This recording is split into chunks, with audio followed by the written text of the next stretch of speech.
6th is moments away. But before we get started, we want to remind everyone that this show is powered by unions. Isn't that right, Ben Joravsky? Absolutely. These hardworking men and women were kind enough to get behind us in this new venture, so we'd like to thank the following unions, Dennis can talk, for making this show possible. First up, Ben, the International Association of Machinists and Aerospace Workers, Local 126 and District 8. What up, Ryan Kelly? Shout out to Ryan Kelly. The International Brotherhood of Electrical Workers, Local 9. Local? Is that Jeff Johnson, the car racer? Different Jeff Johnson. I didn't know he raced cars. That's fascinating. The International Union of Operating Engineers, Local 150. Big Ed Maher. Shout out to Big Ed Maher, and thank you once again to those unions. And, of course, today's show is brought to you by our friends at the Chicago Federation of Labor. That would be one Robert Bob Ryder. Come on the show, Bob. Get on the show. And with that said, the Ben Joravsky Show begins right now.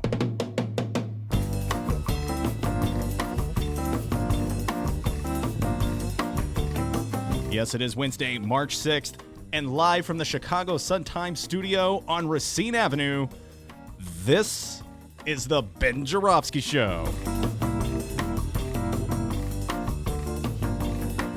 Today on the program, we welcome the newly re-elected 35th Ward Alderman, Mr. Carlos Ramirez Rosa.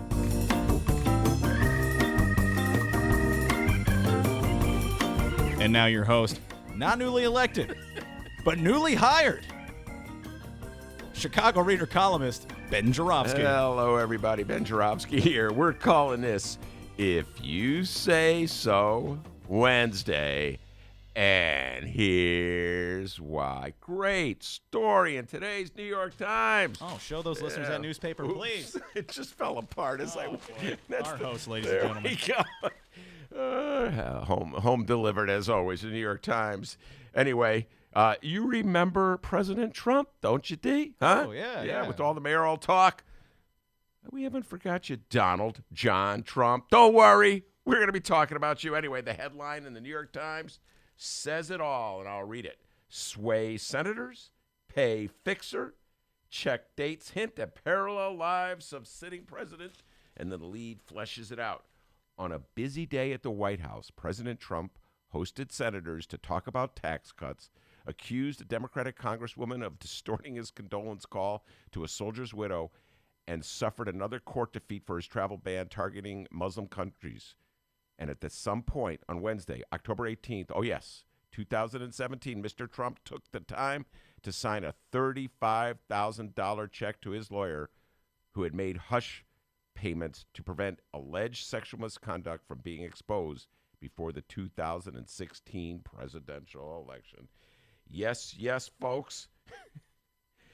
What the New York Times has done is they've gathered together all the checks that Donald Trump wrote to Michael Cohen, his fixer, and his lawyer. And then what they did was they corresponded the writing of those checks to what Trump was doing that day, the other business. We always tease Dennis here on the show. What do we say, D? Many hats? Several hats? Several hats here on the Ben Joravsky Show. Well, you talk about some serious multitasking going on. Donald Trump was up to it. On any given day, he might be what? Meeting with foreign leaders like Chancellor Angela Merkel of Germany, or conferring with senators about important legislation, or working with aides, honing policy and other important issues of the day. And in between, he's writing checks to Michael Cohen, his former lawyer and fixer and all-around hatchet man, writing checks for hush money payments to Stormy Daniels. I can't really call Stormy Daniels Donald Trump's mistress. It's more like they had one or two low-rent rendezvous, as the song once said. Do you remember that song, D, don't you? Not at all. Low-rent, wait, how's it go? Low-run, no singing. Okay, sorry. Anyway. Gotta keep the listeners. You singing? Not gonna keep the listeners. All right. So anyway, the New York Times, enterprising paper that it is, somehow gathered 8 of those checks, saw the dates in which Trump wrote them to Cohen, and then, well, let's just go through these checks, by the way. There were 8 of them totaling $420,000. $130,000 went to pay off Stormy Daniels. $50,000 was spent manipulating online polls to inflate Trump's reputation as a businessman, and $240,000 went for other things, I don't know, that Cohen has done for Trump. The Times then pieced together a timeline from various sources to show what Trump was doing on the days he wrote those checks, to show what multitasking is in the White House. And let's see some of the things he was doing, like this. The president hosted a foreign leader in the Oval Office, then wrote a check. The president haggled over legislation, then wrote a check. The president traveled abroad, then wrote a check. On the same day, he reportedly pressured the FBI director to drop an investigation into a former aide. The president's trust account wrote a check. Writing checks to Michael Cohen seems like the top thing on the agenda for Trump to do. My favorite part of the story, as always, are the explanations concocted by various Republicans to defend Trump. Okay? They got to come up with a defense for Trump. You know, of course they can't, investigate Trump or ask questions about Trump. Republicans in Washington are a little like aldermen in the city of Chicago when it comes to Mayor Rahm and Mayor Daley. They got to defend him. God forbid they ask a tough question. Here are some of the defenses that they've come up with. This may be my favorite. Defenders of the president said the checks proved only that Mr. Trump paid his personal lawyer, not that he necessarily knew the money was meant to reimburse Mr. Cohen for hush money to Stormy Daniels. A person close to Trump said that he may have believed the checks were payment for general legal fees, but may not have known why. You know, he's just, Michael Cohen, sure, I'll write you a check for just general legal fees. Not going to ask you any questions. Just going to sign over a check for what, $35,000? Come on, Republicans. You know we're not going to fall for that. That is a tall tale if ever I've heard one. We got a great show today, everybody. Evan Moore will be stopping by from the Chicago Sun-Times. We'll be talking about all the issues of the day, including, I might have to do a little Colin Kaepernick talk to you. I love talking Colin Kaepernick. Yes, you do. Talking with Tony O back at the old station. Evan Moore will be on. We'll talk about all the issues today, including Colin. And at 2 o'clock, Carlos Ramirez Rosa. Hold on, need a drink of water. Clear that throat. Come on. Oh, yes, that is a mug, a Chicago Sun-Times mug he's drinking that water out of, by the way. Tastes delicious. Delicious water here at the Chicago Sun-Times. Alderman Carlos Ramirez Rosa was stopping by. Oh, my God. So much to talk about with Carlos. First of all, he just won re-election last Tuesday. We'll talk about the mayor's race. He's a big supporter of Tony Preckwinkle. We had Lori Lightfoot at the Hideout last night, so it'll be interesting to contrast his opinions with regarding Tony Preckwinkle and Lori Lightfoot. We'll talk about his re-election campaign. We'll talk about his statements. I don't know if you saw this, D, when he won. He goes, the oligarchs are on warning here in the city of Chicago because many other people of the Democratic Socialist persuasion, himself included, he's like the leader now, the elder statesman of that group, have been elected or possibly could be elected to the Chicago City Council. So is Chicago moving left? That'll be some interesting conversation with Carlos. And also, Bernie Sanders. Carlos gave a speech at Bernie Sanders' rally on Sunday at Navy Pier. So lots to talk about. A lot with Carlos Ramirez Rosa and Evan Moore. It's politics, as always, on the Ben Joravsky Show. But before we do any of that, Dennis has the news. Absolutely. It's the middle of the day. Let's talk about the national news happening this afternoon. And after this announcement from former First Lady and 2016 presidential nominee Hillary Clinton on Tuesday. I'm not running, but I'm going to keep working and speaking and standing up for what I believe. I want to be sure that people understand I'm going to keep speaking out. I'm not going anywhere. What's at stake in our country, the kinds of things that are happening right now are deeply troubling to me. We've gotten not just polarized, we've gotten into really opposing camps, unlike anything I've ever seen in my adult life. Yeah, after her announcement, Hillary Clinton is not running. Last night, our president decided to do what he does best, Ben. Go to Twitter and be a trolly weirdo. That's right. I have the tweet from Trump regarding Hillary's announcement open in my browser. I just need to open up my window of Twitter on it. Hang tight with me, listeners. Okay, hold on. Let me scroll through there. Okay, here we go. We're now on Donald Trump's Twitter page. Oh, yeah. Still a giant dumpster fire. You hear that? Yeah, it's roaring. It's raging. Lord. All right, let's read the tweet from Donald Trump here. Here we go. Crooked Hillary Clinton confirms that she will not run in 2020. Rolls out a third bid for White House. Oh, shucks. Does that mean I won't get to run against her again? She will be sorely missed. Oh, yeah, that's Donald Trump doing trash talk. He loves trash talking in general, but he really loves trash talking Hillary and Crooked Hillary, the whole thing. You know, it's easy to be cocky, D. You know, he didn't win. Let me just point this out. Donald, you did not win the popular vote. Then you made up an excuse to explain why you didn't win the popular vote. You blamed it on illegal voters, which is a figment of your imagination. You barely won Wisconsin, Michigan, and Pennsylvania, largely because Hillary Clinton foolishly decided not to heavily campaign in those key states. Oh, boy, I bet she regrets that campaign tactic or strategy, what have you. So it's not as though, it's not as though you powered through. I mean, in some ways you were lucky, and in some ways you took advantage of the fact of stumbles that Hillary Clinton made. You had far from having a commanding victory. So it's easy to talk trash. You haven't done anything really to justify talking the trash. And of course, let's not forget the assistance that Donald Trump had from the Russian trolls who snuck into the Democratic computers and revealed all those emails. So yeah, Donald Trump loves to talk some trash about Hillary Clinton. But it's sort of like you win. A team wins a ball game because the ref blows a call. I don't know. You know what I mean? Why are you talking trash? You haven't done anything. You didn't really win on the court. Ball don't lie. What's that? Ball don't lie. Ball don't. Rasheed Wallace. Ball don't lie. That's correct. Yes. You know what, Hillary? Next time Donald Trump talks trash, just say, ball don't lie. Rasheed Wallace, everybody. It's inside NBA stuff. Yeah, so other than that, Ben, believe it or not, there really isn't much else happening nationally this afternoon, Not sure if crazier things have been said in the year 2019, but it's a slow news day in Washington. Slow news day? Yeah, kind of a slow news day in Washington. Other than the fact that the New York Times, as I said earlier, revealed the checks that Donald Trump wrote to Michael Cohen and then corresponded with what was happening in the real world of Donald Trump while he was writing those checks. Yes, it was a slow news day. But only in America in the age of Trump, where you have the president of the United States caught writing hush money checks to his personal, whatever. And, that's the other thing his defenders say. It's old news. Yeah, we knew about that. But I do have a story here from a couple days back that we didn't touch on yesterday, and it'd be great to hear your take on it, Benny J.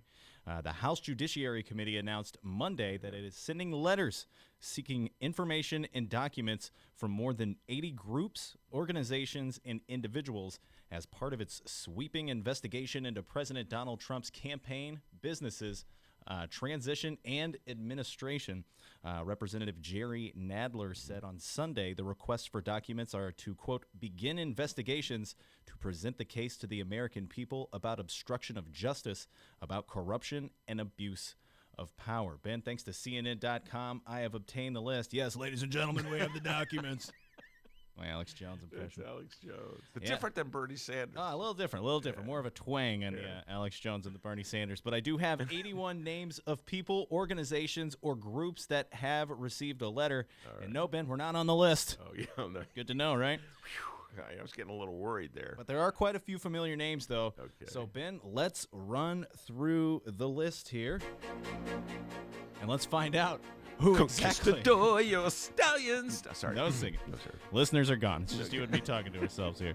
All right, so I have the list here. And, Ben, feel free to interrupt and weigh in, because that's kind of the whole point of the show. All right, here are a few of the familiar names. Corey Lewandowski. Oh, yeah. Oh, my God. Corey. What a blast from the past. Corey Lewandowski. He was the rough and tumble campaign director. Remember he poked somebody with a pencil or grabbed somebody? Grabbed him, yeah. And then he got fired, but he never really left, and he made a career out of being the rough and tumble campaign aide. And so, yeah, he knows the secrets. He's right there with Trump, still defending Trump. Still making a good living defending Trump. Up next on the list, David Pecker. Oh, David, yeah. He's the... Oh, my goodness, the National Enquirer publisher. He's the one who do what they do is they buy the stories and then bury the stories. Kill the stories. You get some exclusive story. In the journalism business, you want scoops, right? What he does is he kills scoops so that he can avoid any kind of embarrassing publicity for Donald Trump. So, yeah, interesting what he knows. If you just tuned in, we're going over the House Judiciary Committee, their list of people they're sending letters to. We just talked about David Pecker. Up next on the list, Donald Trump Jr. and Eric Trump. Yeah, Eric. By the way, have you ever seen Mo Amer? Mo Amer is a comedian, very funny guy. And he's Arab American, and by chance, he happened to sit on an airplane. Every time I hear Eric Trump's name, that's Kid Trump, obviously Donald Trump's one of Donald Trump's kids. Mo Amer sat next to him on the airplane. Very funny stuff, folks. If you're looking for a good gag, just check that out on the internet. Yes, but the sons. What did the sons know? God, being Donald Trump's sons. What a thought. But yeah, it'd be interesting to will Donald Trump, if there's incriminating evidence, that would potentially harm his sons, would he take the fall for them? Remember Tommy Chong, I don't know if you know this, from Cheech and Chong, went to federal prison on a trumped up, no pun intended, drug charge for selling cannabis-related materials over the internet, and rather than have his son go to prison. So will Donald Trump be as honorable as Tommy Chong? We'll have to see if when it comes to protecting his children. More names on this list of people who got a letter. Up next, former Attorney General Jeff Sessions. Jeff Sessions. What a chump, man. Gave up his seat in Alabama, senator of Alabama, to become the Attorney General. And then when he recused himself in the Mueller investigation, in the investigation into Trump's alleged collusion with the Russians, Trump got mad at him, threw him under the bus, drove over him a few times. Republicans, if you're out there, I'll tell you what, Michael Cohen warned you, things don't turn out well for folks who are chumps for Donald Trump. Others on the list include Julian Assange, Michael Cohen, Michael Flynn, and Michael Flynn Jr. You're not getting away, Jr. Come here, Jr. Baby Flynn. Yeah, Paul Manafort, Reince Priebus, Roger Stone, Sean Spicer, and hey, here's a name we haven't heard in a while, and we're not complaining, Steve Bannon. Oh, Steve Bannon. There's a blast from the past. That was like the brains behind Trump, the evil brains, like telling Trump what to do. And, if you actually believe Michael Cohen, Trump was probably listening to Bannon going, yeah, whatever. Because Trump, according to Cohen, didn't even want to be elected president. Bannon really wanted him to be elected president. And now suddenly Trump is president, and he's banned Bannon. Oh. So, yeah, hey, pretty good, huh? Ban Bannon. Others on the list, Rick Gates, the NRA, and much more, including the White House. The entire house. The gardener, everybody in the White House. Oh, good God. That's our... Yeah, well, listen. The Democrats said that if they take control of Congress, they're going to be vigilant in their investigation into Donald Trump. Donald Trump did absolutely nothing in those first 2 years when he controlled the White House, the Congress, the Senate, to win over Democrats. He just continually waged war against them, made no sort of conciliatory efforts, just acted as though he had a sweeping endorsement by the citizens of the United States to do what he wanted. He basically raised his middle finger to the Democrats, and guess what, D? They're raising it right back at him. Now, of course, we will keep you posted on these stories as today's program rolls along. Benny J, like I always do at about this time. Yeah. Quick question. Mm-hmm. You ready to find out what's going on in Chicago and or Illinois? I was born ready. Love that answer. Fantastic answer, especially at this time, because coming up after this short break, people, we are going to find out what else is news. I can't wait. I cannot wait, because the doctor's going to pluck that little trick out of his little sleeve. We'll see what it is when we return. The Ben Joravsky Show is brought to you by the Chicago Sun-Times. For the latest in Chicago and Illinois news, sports, weather, and the latest in national news from a real Chicago frame of mind and real Chicago writers, check out the Chicago Sun-Times.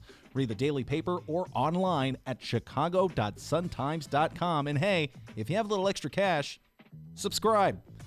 And by the Chicago Reader. For a deeper dive in the daily Chicago news and for all of what's going on in this city, you gotta read the Reader. Music, arts and culture, film, extensive event calendars, concert listings, and more, including weekly political columns from writers like Maya Dukmasova and, yes, our very own Ben Joravsky.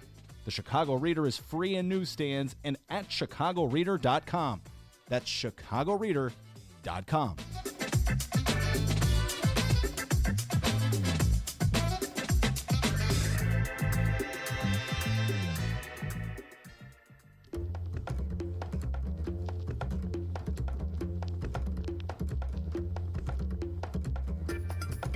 Hey there, producer Dennis here.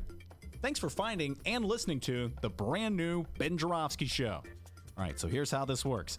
The Ben Joravsky Show live streams on the Chicago Sun-Times YouTube channel Tuesday through Friday, 1 until 3 p.m. Once the show is over, you can listen to the replay on our YouTube channel, or we throw it online for you to download by 4 p.m. Where can you download the Ben Joravsky Show, you may be asking yourself? Well, you may be asking yourself a fantastic question. You can find previous Ben Joravsky shows and guest interviews through several outlets. The Chicago Sun-Times Online, chicago.suntimes.com, the Chicago Reader Online, chicagoreader.com, and wherever else you listen to your favorite podcasts. Apple Podcasts, Google Play, pick one. Just search for The Ben Joravsky Show. J-O-R-A, V as in victory, S-K-Y. So, let's recap. Tuesday through Friday, 1 until 3 p.m. Live streamed on the Chicago Sun-Times YouTube channel and downloadable by 4 at chicago.suntimes.com, chicagoreader.com, and wherever else you listen to your favorite podcast. Yes, the Ben Joravsky Show is back. We're live and downloaded. Tell your friends and enjoy the rest of the show.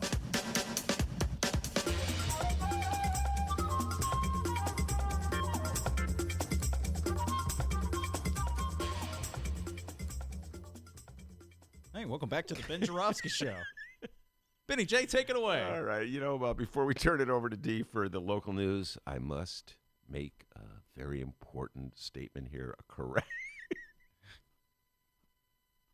We got a message from Johnny Joe. Is that his name? Johnny Joe. He's listening on the live chat. People, if you're listening live right now, join Johnny Joe and Bruce on the live chat. 2 people on there right now. All right, like Johnny Joe, Johnny Joe made a correction. Okay, Hey, Johnny Joe. To quote our governor, I am not a perfect person. So D's been playing this song, this snippet of, I don't know where you got it on the internet somewhere, I don't know, but it just starts off like this old rock song. Anyway, I would go, oh yeah, that's Conquistador by the Moody Blues. Johnny Joe, you can't fool Johnny Joe. He was like, it was Procol Harum. All right, D. Whoa, hang tight, millennials. We got a fantastic show for you today, full of 2019 content. Please. Dennis will send a blue Mustang to any millennial who could tell us what the greatest hit of Procol Harum is. In fact, D, I'll give you a blue Mustang right now. I'm Can not you do participating in it? this. All right. It's a great song, by the way, that Procol Harum did. I'll just tell it to you right now. And so it was. I'm sorry. No, a whiter shade of pale. You just don't want listeners to anyway, you know what? You're absolutely correct. I did not know. I thought Conquistador was done by Moody Blues, which is a group that I really didn't like back in the 60s and 70s. D, don't let that get around. But Johnny Joe pointed out that Conquistador was actually a big hit for Procol Harum. To quote Johnny Carson, I did not know that. Oh, boy. Actually, was it Ed McMahon who said that or Johnny Carson? It was Johnny Carson. Yeah. All right, back to 2019 now, everybody. Here we go. Here we go. It's time to find out what's going on locally. It's time for What Else is News. The magic number is now 27. Yes, 27 days until the Chicago mayoral runoff election. It's the Cook County Board President Tony Preckwinkle running off against the projected winner of last week's election, former prosecutor and former Chicago Police Board President Lori Lightfoot.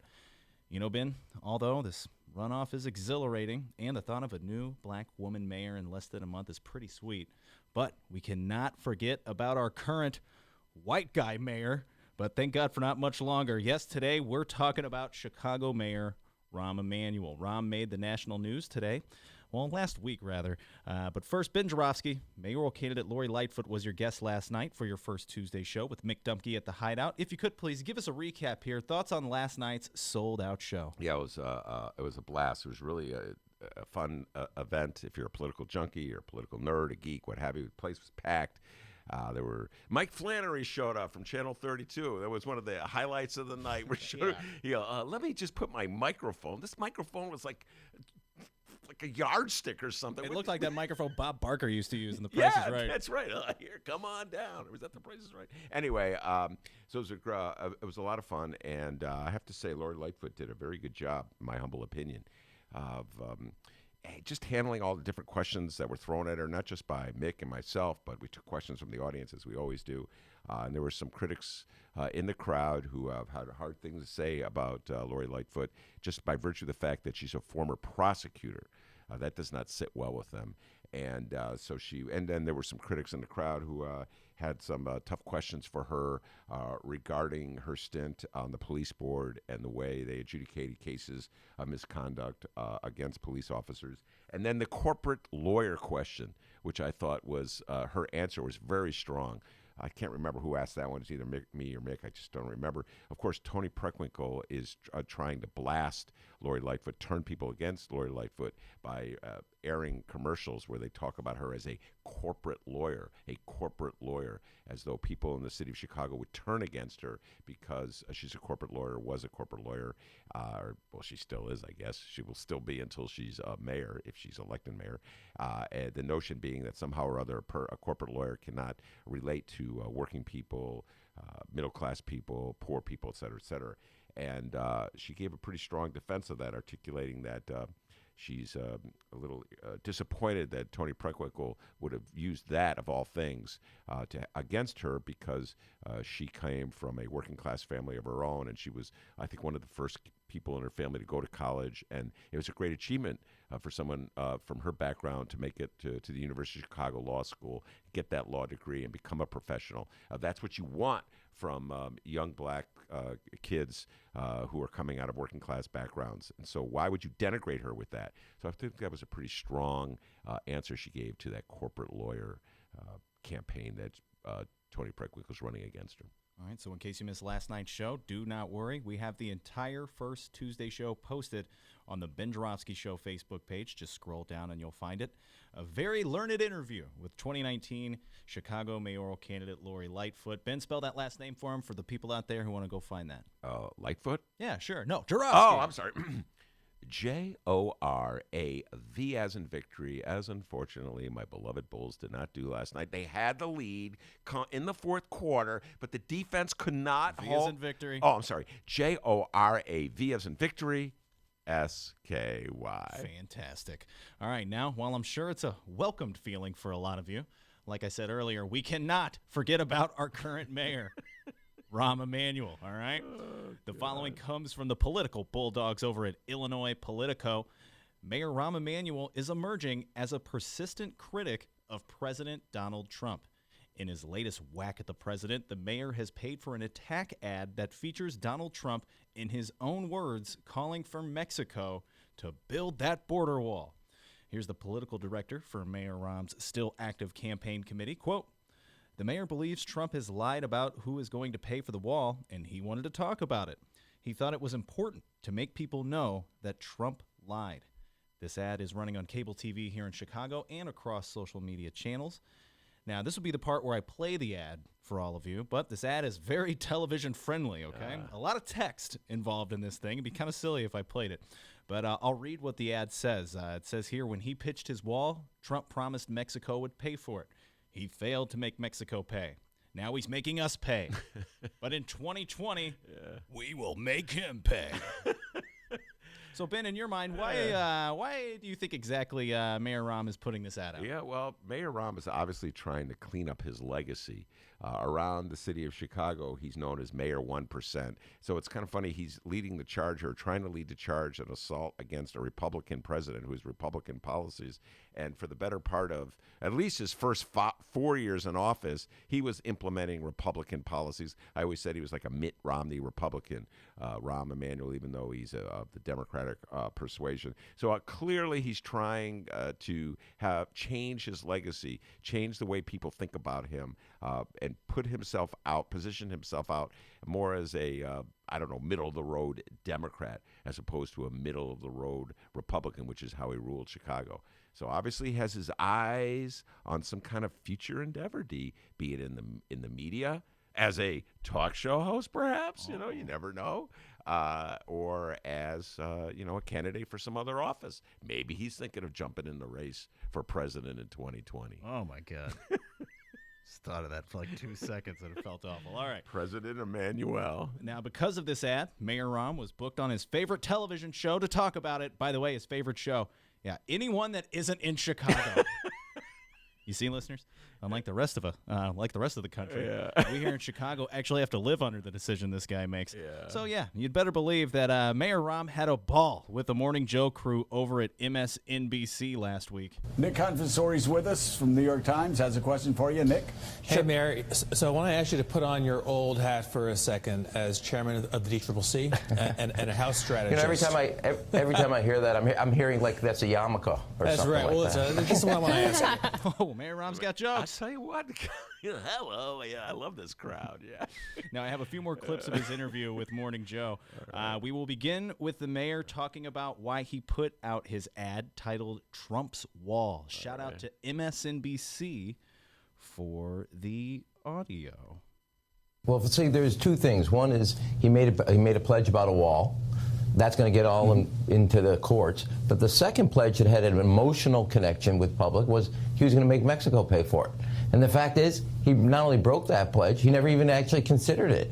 And if you want to actually win elections, but also put on the record and on the table, he broke the most fundamental pledge he made in that campaign as it related to the wall. We weren't going to pay for it. Mexico was. And the other thing is just take the money. You can build a road from New York to L.A. and back with the same amount of money. And for a guy who also talked about building America's roads and bridges, he's also taking the money that we could have used for that and spending it on a wall. There's a whole set of issues. Congress is going to bring up constitutional issues. I get that. That's legitimate. But there's a campaign pledge. He violated it, broke it. And when it comes to that, there's no give by the voters, especially Trump voters. All right. I'll tell you what. Rahm and I see eye to eye on that. On the fact that spending money building a wall on our border with Mexico is a huge waste of money that could be better spent elsewhere. But closer to home, I'd like to remind everybody that Mayor Rahm's gearing up to spend over $2 billion of your property taxes building middle or upper class complexes on the north side at Lincoln Yards and on the near south side and the south side of Loop for right around Roosevelt and Clark at the 78 community, spending $2.4 billion. He wants to dedicate that as he's running out the door. While he's in New York talking on these talk shows, he's pushing through the city council. A vote could come as soon as next week on about $2.3 billion worth of money spent on upscale development. So if you want to fix bridges and roads, there's plenty of neighborhoods in the city of Chicago that have pressing infrastructure needs. We had Big Eddie Maher on the show last week. In fact, I still have the pictures here of all the crumbling bridges here in the city of Chicago. Yeah, here. see those pictures, listeners? See those pictures, listeners? Here's a crumbling bridge. Here's another crumbling bridge. Here's a third crumbling bridge. They're all over the city of Chicago. And if you drive around Chicago right now, the potholes are just surreal. It's like you're like a skier going through solemnly down the slope. So Mayor Rahm, there's plenty of pressing needs right here in the city of Chicago that could use those property tax dollars. And so I would urge you, instead of going on national television shows to excoriate Donald Trump for wasting money, why don't you take a look at the money that's getting wasted right here in Chicago? If you just joined us, we're playing the highlights from Mayor Rahm Emanuel's interview with MSNBC's Morning Joe last week. Ben, we got a guest in studio. Is that right? That is indeed. Evan Moore is in the studio. We're going to bring him on real soon. All right, excellent here. The mayor was then asked about his thoughts on the Democratic presidential candidates in the election thus far. Rahm, here's the problem. I think it might be a problem. You tell me. Because there's a lot of people, as you said, who have the background, who have the experience, who have the history in their lives that make them, on paper, appropriate to run for the presidency. Name one of the Democratic contenders. Name one that you were positive can beat Trump. 100% positive. Name one. You can't. That's what. No, that's what. Listen. Here's what you have. That's you the can't problem. do that. No, because you can't. No, actually, I disagree with the question, and I'll say why. When Ronald Reagan said, this is what elections are about. When Ronald Reagan said, I paid for that microphone. When Bill Clinton in New Hampshire said, the hits on me are nothing like the hits your kids are going to take if we don't turn this country around. Those were pivotal moments that reflected the character of the candidate. That is what only a campaign can do. What I do know from analytics, and you need a campaign to reveal the candidate. What I do know from past history, Jimmy Carter Bill Clinton, and Barack Obama challenged the party, came from outside of Washington, and won. Hillary Clinton, Al Gore, and John Kerry were all establishment inside the Beltway. They lost. And what we want is somebody outside who's willing to challenge the party and therefore be a change agent to Washington. And challenging the party is part of the legitimacy of there being a change agent to Washington. We want Donald Trump to own all the craziness of Washington that the rest of the country refers to as Disneyland on the Potomac. Wow, that is so bizarre, almost surreal to hear Rahm Emanuel. Evan, I'm going to just address this to you. Just sitting here thinking about Rahm Emanuel talking about an agent from outside the party, from outside the mainstream, challenging the party. That's what we need. I've been saying that's what we've needed in the city of Chicago for the last 8 years. You know, we have this sort of mindset in Chicago where everybody sort of rallies around the mayor, does whatever the mayor wants. He controls absolutely everything. And it's like he's giving a prescription on a national level for what we've needed on a local level for 8 years. And I'd say longer than that. You're going back to Daley. Yeah, back to even further than that. I mean, you just as listening to that clip, I'm just flabbergasted that he'd be doing that, knowing what not me, but voters and other folks in the city have said about him and the administration for years. And you see that how that's coming up in our current election with the runoff. Yeah, absolutely, D. I think this is a classic case of Rahm just sort of rewriting history on the fly. Meanwhile, one more time, as you talk about just an old Chicago program that just has been around forever that needs to be challenged, the TIF program. He's got two proposals rushing through city council. He wants to ram them through before he leaves. Over $2 billion, the same old, subsidizing development and gentrifying neighborhoods, as Lori Lightfoot pointed out last night at the Hideout, that don't need a subsidy to be developed. So he's talking about change agents when he goes outside of Chicago, but in Chicago, he's running things the same old way. And speaking of change agents, Rahm Emanuel was then asked about Mr. $27 himself, Bernie Sanders. One of the people that is outside the party is Bernie Sanders, who is an independent. He bills himself a democratic socialist. That's opening a lane for President Trump to criticize Democrats. We heard it in the State of the Union. We've seen it in some of their statements. You know, I've asked Democratic candidates, what's the difference between being a Democrat and a democratic socialist? A lot of them can't answer the question. How would you tell them to answer that question? Well, first of all, my view is here are the ideas that made America great, and here are why my ideas are consistent. I do know, and I think it's very clear from his State of the Union, you are right. The president wants to paint the party as extreme. We have to, given he's doing that, our goal is not to put our chin out and see if he can hit it. Our goal is to actually offer ideas that actually take problems that are real, that are solvable, and then the policies to address them and why they matter. The biggest issue facing is that the middle class is under tremendous pressure trying to provide the basics of a middle class life, a child's education, the saving for their retirement, and not always be one healthcare illness away from bankruptcy. And if you can address a comprehensive way of understanding that pressure and the way you want to address it in understanding and feeling the pressure that the middle class are under, that is the biggest way we can advance our goals. And it's not an accident that the gubernatorial races we won across the country in different parts, pragmatic governors who said, just pave the roads. Well, okay. In the state of Illinois, the gubernatorial election that just ended sort of contradicted that point. We elected a governor, Pritzker, fantastically wealthy, who pretty much bought the election, but his main plank on the platform was fairness and equity in our tax structure, a progressive income tax in which the wealthier would be charged more because they can afford it, and the less money you have, the less you would be charged. So that's kind of like in line with sort of what the Democratic Socialists are talking about, dealing with inequities. Again, Mayor Rahm is sort of in a predicament here, D, because as a mayor, he was known as Mayor 1%, whose policies favored the wealthy at the detriment of everybody else, including the middle class. And again, we're seeing that with these policies that he's ramming through as he heads out the door. So I don't think the Democratic Party should be following the policies implemented by Mayor Rahm when he was running the city of Chicago. I don't think that will work in electing a Democratic president in this go-around. Right now we're playing the interview with Mayor Rahm Emanuel on MSNBC's Morning Joe last week. And finally, right at the tail end of this interview, the one guy on Morning Joe who actually gets it and decided to read a Chicago newspaper before Rahm Emanuel came on the program. Shout out to Professor Eddie Glaude Jr. for laying it on Rahm here. So, Mayor Emmanuel, you have received some serious pushback from activists in Chicago. Folks who have been skeptical about the Chicago Police Department, folks have been skeptical about your relationship in terms of how you're responding to the needs of the most vulnerable in the city of Chicago. What advice would you give to the 14 people on the ballot? Now, how do you think I mean, this is interesting because a lot of folks wouldn't want to hear your advice, but how would you think it would be best to heal Chicago and address the divisions that define that city?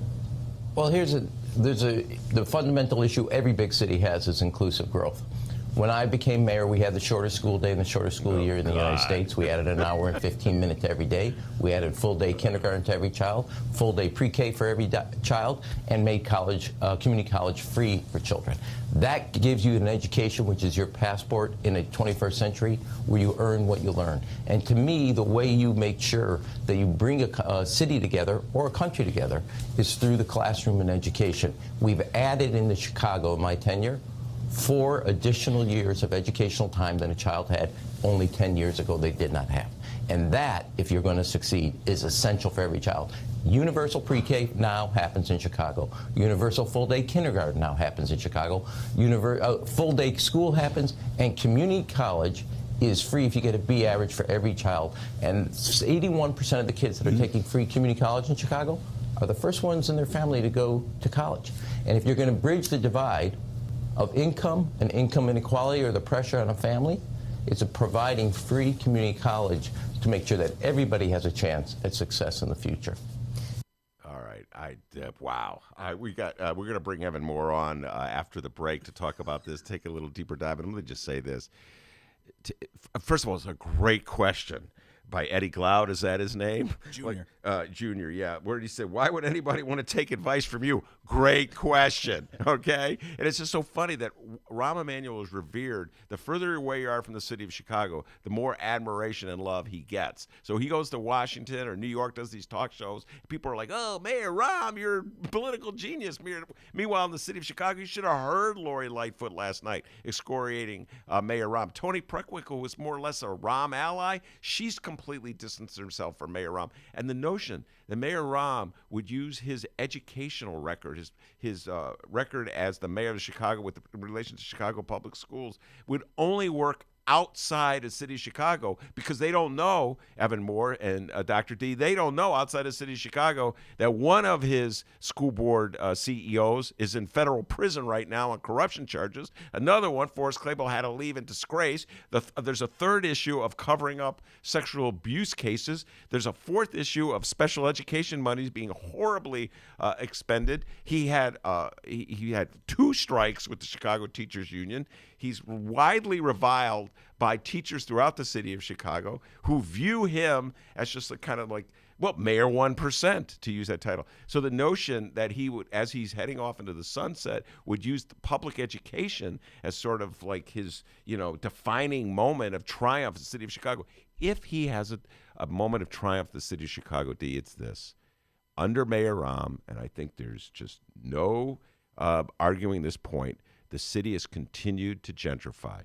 The city has become wealthier. And the notion that he somehow or other was trying to make life better for the poorest of poor people is not really accurate. What he was doing was implementing programs, as Chris Kennedy pointed out, that accelerated the gentrification of the city of Chicago, made the city less affordable to people, forced more people out. I think we've seen that with the demographic trends. More black people have left the city of Chicago under Mayor Rahm than they did before Mayor Rahm got here. So the notion that somehow or other he used the power that he had as the all-powerful mayor of the city of Chicago to make things fair and more equitable for the poorest of the poor is so preposterous that only somebody who does not live in the city of Chicago, like someone who hosts a talk show in Washington, New York, would fall for it.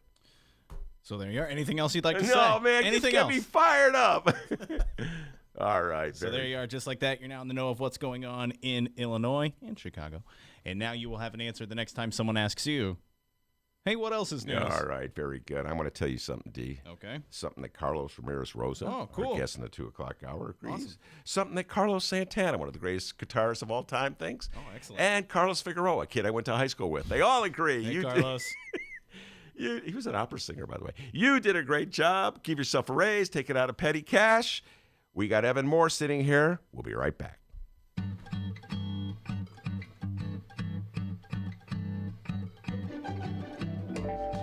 If you would like to advertise with the Ben Joravsky Show, and who wouldn't, contact Tracy Baim at publisher@chicagoreadercorp.com.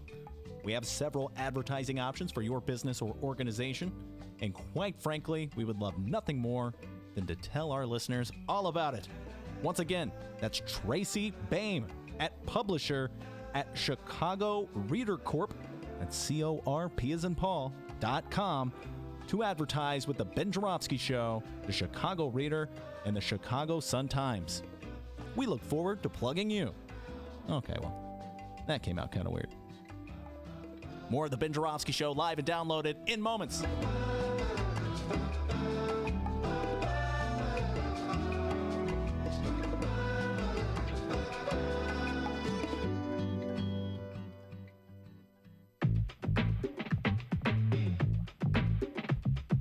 Ben Joravsky Show is brought to you by the Chicago Sun-Times. For the latest in Chicago and Illinois news, sports, weather, and the latest in national news from a real Chicago frame of mind and real Chicago writers, check out the Chicago Sun-Times. Read the daily paper or online at chicago.suntimes.com. And hey, if you have a little extra cash, subscribe. And by the Chicago Reader. For a deeper dive in the daily Chicago news and for all of what's going on in this city, you gotta read the Reader. Music, arts and culture, film, extensive event calendars, concert listings, and more, including weekly political columns from writers like Maya Dukmasova and, yes, our very own Ben Joravsky. The Chicago Reader is free in newsstands and at chicagoreader.com. That's chicagoreader.com.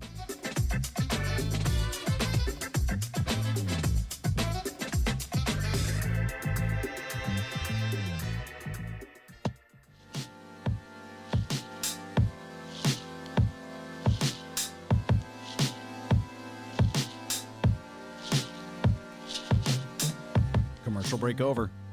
Welcome back to the Ben Joravsky Show, live from the Chicago Sun-Times. Yes, indeed. We are live from the Chicago Sun-Times, the beautiful studio they built for us right down the hall from the bathrooms here at 30 North Racine. Beautiful little studio they built for us. My guest, Evan Moore, he's the digital content producer, editor at the Chicago Sun-Times. Evan, I want to thank you very much for taking time in your day to come on the show. Thank you for having me. And before we go any further, just explain, folks, what your job entails. Well, it's interesting. It's a lot of things: social media, reporting, web producing, a little bit of editing. If I can use a baseball metaphor, it's basically a utility person. You know, a manager will say, "Hey, can you play third? Cool. Can you play first base? Cool." You know, Where I'm from, we call that a good hand. Yeah, you're a good hand. Yeah. Yeah, that's basically what it is, and it's one of those jobs I think that journalism is moving towards in some areas in terms of digital, where you have to be able to do so many different things. Yeah. Oh, absolutely. I know that's where the direction it's heading, and I'm really struggling to keep up. Evan is an old guy, like 3 steps behind on the digital front. That's for sure. You heard Rahm's his little what was that little speech he gave on what was it, Joe Scarborough's show, D, on Morning Joe's show today. What were your thoughts when you were hearing Rahm going on and on about what a great job he's done as mayor of the city of Chicago? I think of my time at DNA Info when I covered a it was a local school council meeting, and I'm not gonna say what neighborhood it was, but it was a north side neighborhood. So I remember like sitting there and listening to people talk about a baseball field that was going to be built behind a school in the surrounding neighborhood, and these people were complaining about the wattage of light bulbs. that was their main thing about the baseball field. What is the light bulbs? And there's a place in the city where people can't get lights. And I say all that to say that when you hear about the two Chicago thing, that kind of shows what you were saying yesterday, whereas you have people who get everything they want, even stuff they didn't even ask for. And people in my old neighborhood, South Shore, were begging for years for a grocery store. So, when you hear that, you can see why a lot of people in the city will be angry about that, and they would have heard that man's questions. That's basically, that's the whole mood. Do you think that Rahm Emanuel is his reign here represents sort of policies that the Democratic Party would want to emulate as it heads off into 2020 to find a candidate that can defeat Donald Trump? Well, I think some of those policies have gotten him in trouble, and that's why we have in the White House and those policies today. You have a lot of folks who, I guess for me, watching that election, I wasn't really surprised that he was elected. A lot of people and colleagues and media, different people were surprised, and for me, I wasn't. You've seen that shift coming where you do enough. Like, it's a thing about being right-ish. Like, you saw what Trump and what he says. He was right-ish to electorate that wanted to go away from Obama and seeing Clinton come in. They wanted to get away from that. They wanted to go back to quote unquote America, how they saw it. And that type of America has always had an adverse effect on people of color and poor people. And you see people supporting this man, even though his policies aren't necessarily helping them. Evan Moore is my guest. We're talking about politics in general, politics in the city of Chicago. Let's move a little more to the current mayor's race. Last night at the Hideout, we had Lori Lightfoot as our guest, and a lot of the questions that we threw at Lori Lightfoot had to deal with the attack that Tony Preckwinkle has been leveling at her, that she's a corporate lawyer. She keeps saying that over and over in the campaigns, or her spokespeople say that, Preckwinkle spokespeople. Corporate lawyer Lori Lightfoot. Corporate lawyer Lori Lightfoot. Do you think that's an effective tactic to use, Evan, for people of your generation, millennials, to label her as a corporate lawyer? Do you think that'll turn voters off? Well, I guess I'm 2 years older of a millennial, so I'm in that Generation X thing. But I'm like a millennial adjacent, I would say. I've never met a millennial who says I'm a millennial. You look like a millennial to me, but I don't know. I guess it's relative. Yeah, but I think that people, I don't know, that's gonna reach people. I mean, you see, people calling her, like we said, a cop, and you can see that's. That connotation goes with, her job. And you saw what thing was going on with Kamala Harris when she first ran. And one of the very first negatives against her was, she's a cop because of her career being a prosecutor. And I'm not sure. I think all this kind of turns voters off because you see what the turnout was. I think that turnout was a bit of a misnomer because millennials voted in aldermanic races. You see what's going, the city council, whoever's, or Lori Lightfoot or Tony Preckwinkle, when one of them steps into the, city hall council chambers, and they're gonna see aldermen who are most likely different from what they've been dealing with over the past decades, and that goes to show you that these folks did indeed vote. Maybe they didn't vote in the way you wanted to or the numbers, but they did in other areas. You have, in my ancestor ward, the 5th Ward, you had, Will Calloway, and you can see what that, with him, his activism, and most people seem to forget about the transition of many activists when it goes from quote-unquote rebel rousing or civil disobedience, and many of them do transfer those skills into running for political office, and you see what Will is doing.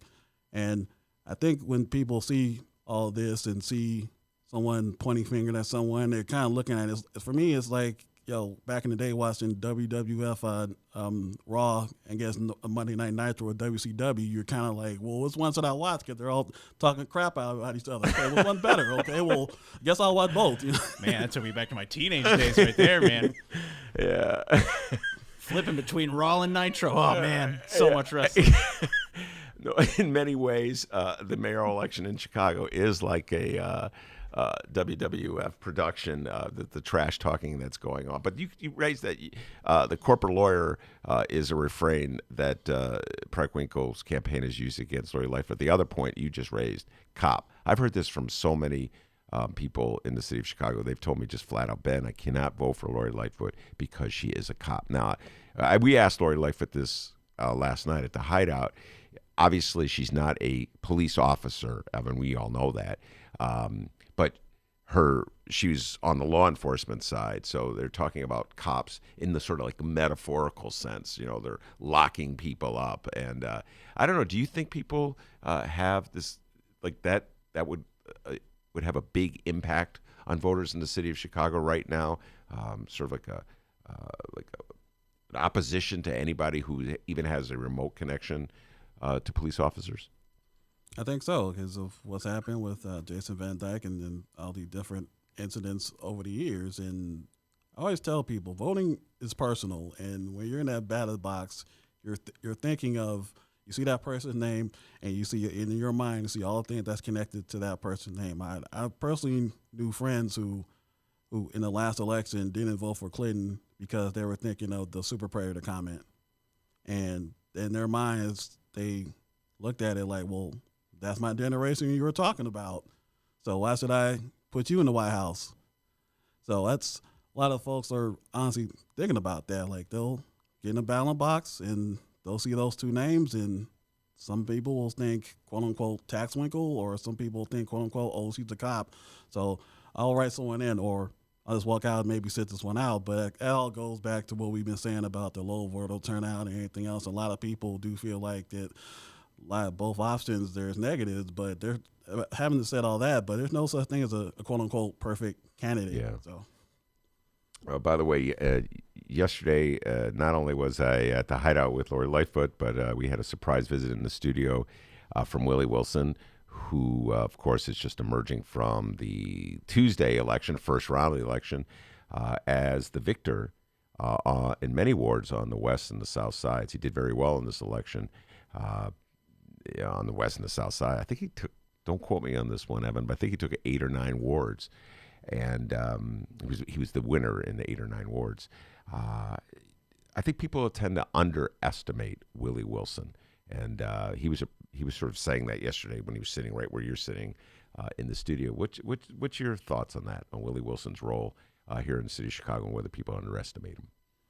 Well, you see how he looks, how he talks with his southern drawl, his cheesy commercials, and him just handing out random money to people. And I think people don't really take him seriously, but you asked, the black community. I remember I asked a family member who they're voting for, and they were like, Willie Wilson. I was like, okay, why? And they were like, I see your grandfather in him. I see a self-made black man who often tells, he doesn't need money from quote unquote white people or anything else. He's self-made. He has his own thing. And you think about that. That's what the main talking point for pro-police folks, and when it comes to protests and stuff like that, where they say, how come you don't take care of your own community? How come you don't do that? Like, this man has a history of doing just that. But you got to talk about him. And I get how people will say, well, he voted for Trump. I mean, well, he voted for Trump. That's him, yeah. But at the same time, I think it takes away from why many black people see him in a certain way. And you see what's happening right now. Like Lori Lightfoot, Bill Daley, and even Preckwinkle would love to have that 10% Willie got. Oh, yeah. So that's why they were, in touch with him, like right after the election ended, because he's the straw that stirs the drink right now. Evan, what's your sense of where that Willie Wilson vote will go in this coming mayor's race? It's tough to say. I mean, because he's a conservative, and he's not a big fan of taxes. So, and you saw that Preckwinkle's nickname for some voters are calling her Taxwinkle, but at the same time, Lori Lightfoot, a lot of people see her as a quote unquote North Side politician. That's another thing we don't talk about outside the cop thing, that a lot of the South Side voters see her as a North Sider, and y'all know how tough North Side and South Side can be. North Side, South Side. We'll dig into that when we return with Evan Moore after this.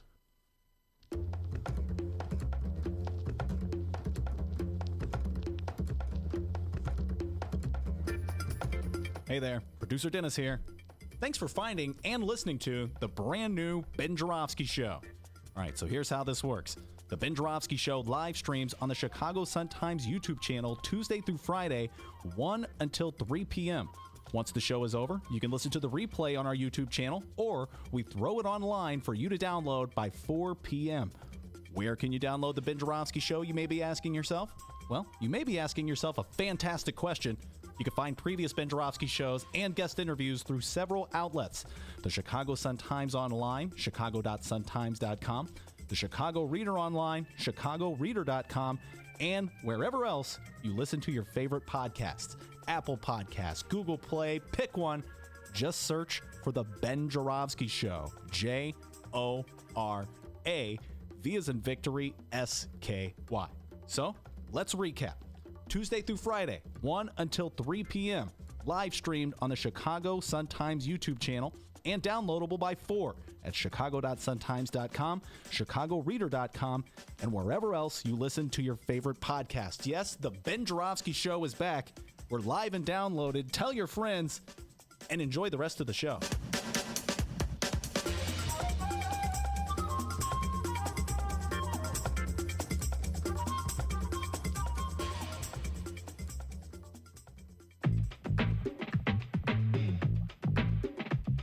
The Ben Joravsky Show is brought to you by the Chicago Sun-Times. For the latest in Chicago and Illinois news, sports, weather, and the latest in national news from a real Chicago frame of mind and real Chicago writers, check out the Chicago Sun-Times.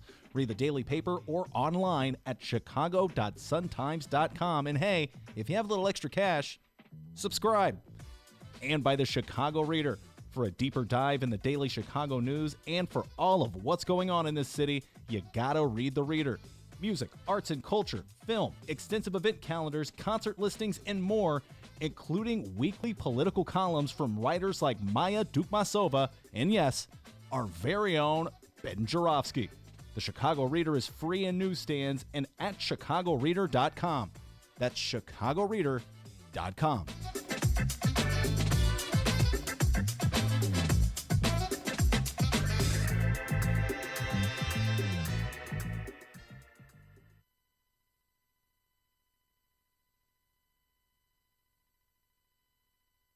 Hey everybody, producer Dennis here. Hour number 2 of the Ben Joravsky Show for your Wednesday, March 6th is just moments away.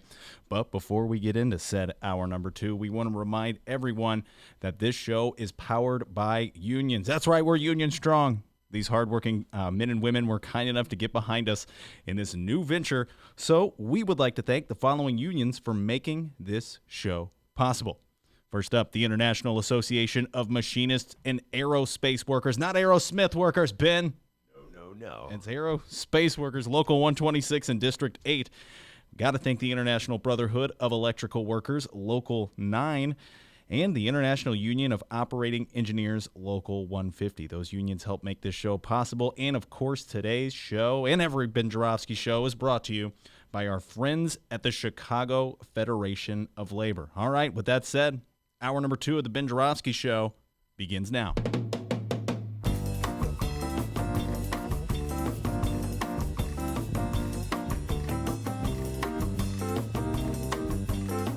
Yes, it is Wednesday, March 6th, and live from the Chicago Sun-Times studios on Racine Avenue, this is the Ben Joravsky Show.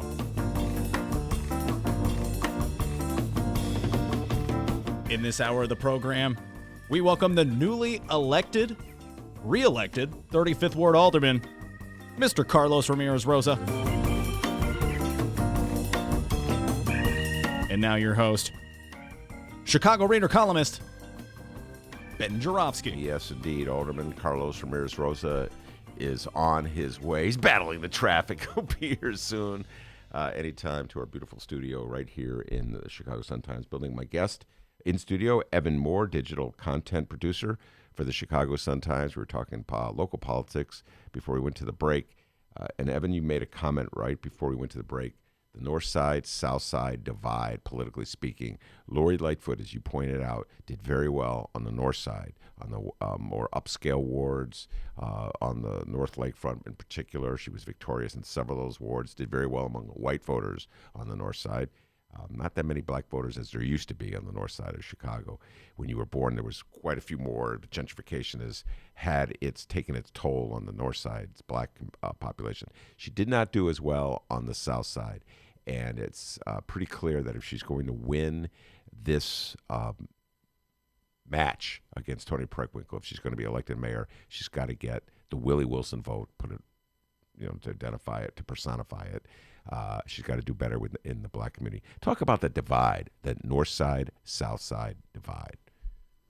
Well, if I talk about it in full detail, there won't be enough show left, but I guess I can give you the Cliff Note version. I mean, it's us as South Siders, for pretty much our whole lives, we looked at the North Side as opulence, the money, and anytime we go up there, it'd be, something will happen in terms of police and things of that nature, and we just all kind of just looked at it as something like, they basically thought they were better than us, but obviously someone who has since lived north in his lifetime at the South Sider, and it's there's a lot of stereotypes that that I believed growing up that turned out not to be the case, but in some areas some stereotypes were justified. So it's a pretty tough thing and it's not just like really like a Cubs and White Sox thing. It's a little bit deeper than that. There's a lot to unpackage there. I know when I first moved to Chicago, unlike you, I was not born and raised here, so I came here in the early 1980s, and I confronted that divide. I didn't realize it till I got here in the city. It's almost just like the chip on the shoulder that Southsiders, not just black Southsiders, but white Southsiders have as well, about people who live on the north side. And like to hear you live on the north side, it's like, oh, you live on the north side, and it's like, you're not as tough as they are, or you're not, you're pampered, you're spoiled, all these different things. It's just this, this attitude, this underdog attitude that the South Side has. And previously, the South Side's politicians had run the city. Mayor Daley's from Bridgeport. Harold Washington before him is from the Bronzeville area, the 3rd Ward, the 2nd Ward. But then, of course, Rahm, he's not really from Chicago, but whatever. He's a North Side politician. So do you think the South Side, given all this, would go for Lori Lightfoot? They may see her. Somebody may see her just, she's a North Side, and that's it. For some people, like I said, voting is personal, and some people they'll say she's a North Sider, and for them it'll be like a form of parachute journalism, as shows up in different events and saying she can do this and do that, and some folks are gonna look at that and say like, I don't know about all that, but yeah, I guess some people will not vote for her because of that. And that's how it is. I mean, it's not for me to judge it or to question it, but it's how things are. Do you find yourself like being more sympathetic to Toni Preckwinkle because she's from the south side of the city? Man, it's one of those things where, as an objective journalist and everything else, I can't really say, but I can see how people will, look at that and say, oh, she's a South Sider, she's one of us. Because there's times where I've seen her at events on the South Side when she wasn't necessarily running for office. She would be walking around, shaking hands and stuff like that. And I remember how that kind of stuck with a lot of people, where she would be at different things when nothing was necessarily on the line or at stake. She would just be at different events, I guess, where she thought, quote unquote, potential voters would be. Yeah. By the way, one of the things that has always stood out of my mind about Toni Preckwinkle is that she's not afraid, or at least in the past, when I've seen her in the past, she's not afraid to, confront voters and just say no to voters. I've seen her get in front of a group of voters in her neck of the woods and tell them, when people were pressing her, they wanted permit parking for their neighborhood. I remember her telling the neighbors, I am against permit parking. I have a principled opposition to permit parking. If you want permit parking, you're going to have to elect a different alderman. I have to tell you, I was pretty impressed by that. You know what I'm saying? Someone who'd be so bold in terms of declaring her opposition right in the face of people. You know, she didn't try to equivocate or try to win people over with a mealy mouth. She says, I'm not going to do it. So I found that an impressive thing from Tony Prickwinkle. Carlos Ramirez Rosa has joined us. We're going to bring him on real soon. Evan Moore, before I let you go, I have to ask you about Colin Kaepernick. It's a subject near and dear to our heart. On my old show, I used to talk about Colin Kaepernick all the time. About a week or 2 weeks ago, he decided he had been suing the National Football League. Colin Kaepernick, of course, is the quarterback from the San Francisco 49ers who took the knee in protest of police brutality in the black communities and was, in my humble opinion, completely ostracized by the NFL. Would not be signed by another team, even though, in my opinion, again, Evan Moore, he was better than probably at least half of the quarterbacks who were on the roster in the NFL. I'm not saying he was a premier starter, but he was good enough to be a backup quarterback. He sued, and there was a settlement last week. What was your response to the settlement? Did you think it undermined his case in any way? No, not at all. I mean, it was his job. Like, even when you take on some form of activism or protest or anything like that, you still have a job. You still have a livelihood, and that was his job.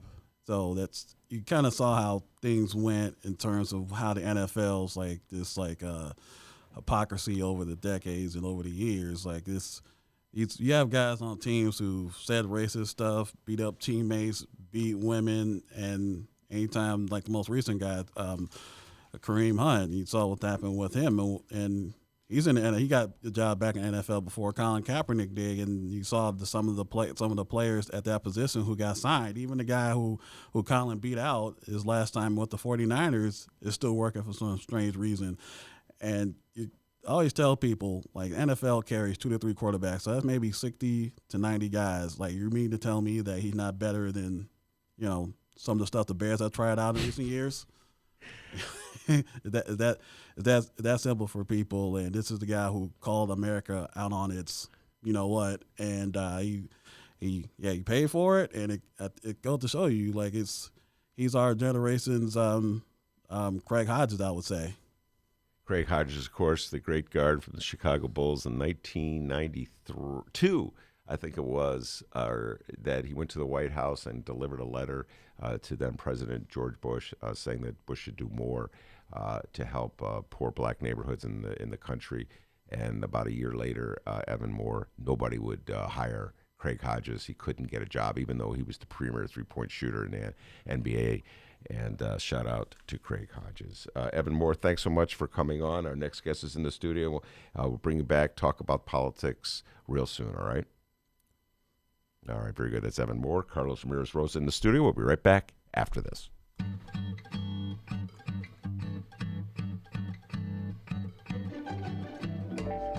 If you would like to advertise with the Ben Joravsky Show, and who wouldn't, contact Tracy Baim at publisher@chicagoreadercorp.com. We have several advertising options for your business or organization, and quite frankly, we would love nothing more than to tell our listeners all about it.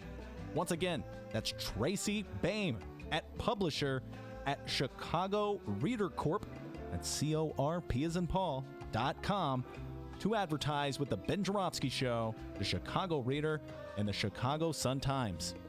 We look forward to plugging you. Okay, well, that came out kind of weird.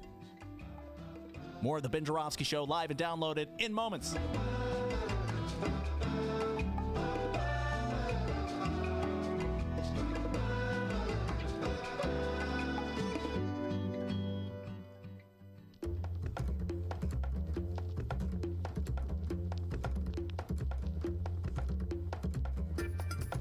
Hey there, producer Dennis here. Thanks for finding and listening to the brand new Ben Joravsky Show. All right, so here's how this works. The Ben Joravsky Show live streams on the Chicago Sun-Times YouTube channel Tuesday through Friday, 1 until 3 p.m. Once the show is over, you can listen to the replay on our YouTube channel, or we throw it online for you to download by 4 p.m. Where can you download the Ben Joravsky Show, you may be asking yourself? Well, you may be asking yourself a fantastic question. You can find previous Ben Joravsky shows and guest interviews through several outlets. The Chicago Sun-Times online, chicago.suntimes.com, the Chicago Reader online, chicagoreader.com, and wherever else you listen to your favorite podcasts. Apple Podcasts, Google Play, pick one. Just search for The Ben Joravsky Show. J-O-R-A, V as in victory, S-K-Y. So, let's recap. Tuesday through Friday, 1 until 3 p.m., live streamed on the Chicago Sun-Times YouTube channel and downloadable by 4 at chicago.suntimes.com, chicagoreader.com, and wherever else you listen to your favorite podcasts. Yes, The Ben Joravsky Show is back. We're live and downloaded. Tell your friends and enjoy the rest of the show.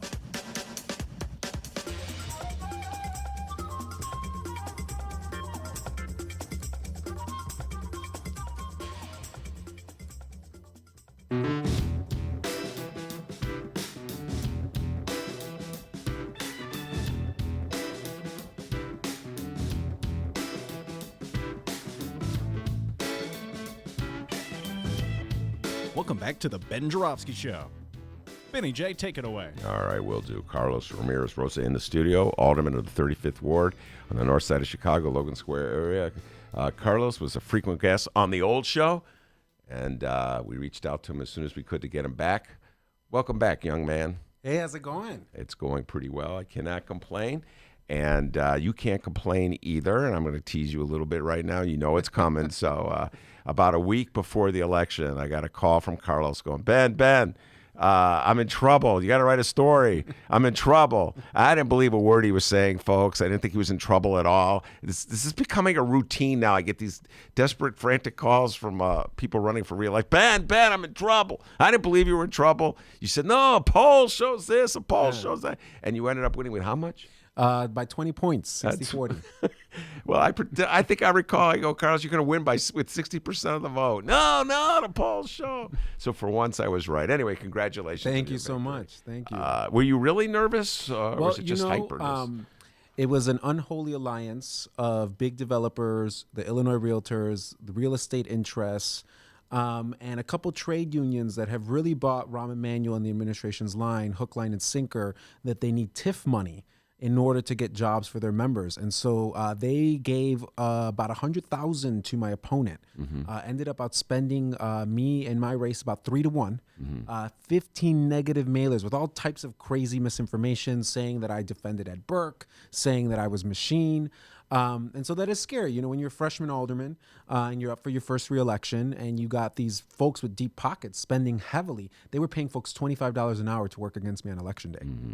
So when they were spending heavily, outspending us 3-1, it was scary there for a moment because we said, look, you know, our voters going to get this misinformation in their mailbox and choose the candidate aligned with Rahm, aligned with big real estate and development interests, and dump me. But, you know, at the end of the day, voters, did their own research. You know, I talked to one voter outside of an early voting location right before the election, and they said, you know, I was getting these robocalls. They said, at one point, I just started picking up the robocalls just to see what kind of crazy stuff they would make up. You know, and then you'd go and you'd Google it, and you'd see that it was, you know, totally false and totally inaccurate and a misrepresentation of your record. So, no, I think we beat their money power with our people power, and I'm really proud of that. All right. Well, Chicago's rough and tumble politics. There's no doubt about that. And just to some people who are just learning about Carlos, yes, right. This is his. He won re-election. So 2015, you won for the first time. That's right. And you were the millennial candidate. I think you were the youngest member of the Chicago City Council. At that point in time, I was. You still may be the youngest member of the Chicago City Council, and a decisive victory over Ray Colon, an old friend of mine who was the alderman of the 35th Ward. Ray was an alderman for like 3 or 4 terms, I think, and then Carlos displaced him in 2015 and immediately gained a reputation as being an alderman who was unafraid to stand up to Mayor Rahm. We played a lot of Mayor Rahm before you came on the show, Carlos, some comments he made at a national TV show. Which one was it? Morning Joe, about what the Democrats should do if they want to be victorious in 2020. Do you think the Democratic Party should be taking advice from Mayor Rahm? No, and the thing is, you know, Rahm, obviously, his claim to fame is, you know, one of the masterminds between the 2006 takeover of the House by the Democrats. But what we ended up with were a bunch of blue dog Democrats. What we ended up with were a bunch of moderate Democrats that really weren't part of a governing Democratic majority. and we didn't have the votes and we didn't have the political will there to pass the wildly popular policies, that now all the Democrats that want to be the presidential nominee are putting forward: Medicare for all, free college tuition, a $15 living wage at the federal level. So my sense is Democrats do best when we actually live up to our progressive values and ideals and speak boldly and provide that alternative. Republicans have been good for decades now of putting forward their bold agenda and creating those wedge issues, those contrasts. But when you're electing someone who, they have a D next to their name, but for all intents and purposes, they're really just a Republican, you're really just watering down what the party stands for and making it more difficult in the future for the voters to believe that you're going to deliver the change and the progressive policies that millions, tens of millions, hundreds of millions of people in this country desperately want and need. All right, but don't you at least concede this basic point? And that is this: not all districts are like the 35th Ward. Not all districts are like Alexandria Ocasio-Cortez district in Queens. Not all districts would elect a person of Bernie Sanders' persuasion, like yourself.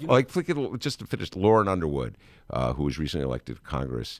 What is it? I just blanked on the district, the 8th congressional district in the suburbs. Not the 8th. But anyway, she was just elected to Congress, and she was more of a centrist, at least compared to you or Alexander Ocasio-Cortez. I think if you look at the things that she talked about in her ads, she was uplifting many of the same bold progressive policies that a Bernie Sanders or I myself or an Alexandria Ocasio-Cortez would uplift. Look at the places where Bernie beat Hillary, and they were overwhelmingly places in the South, rural Illinois. Hillary basically lost every single county in Illinois except for Cook County. Right? And those are places where we need to build upon those successes. And that's where working class people of all backgrounds are saying, we want Medicare for all. We want affordable housing. We want a $15 living wage.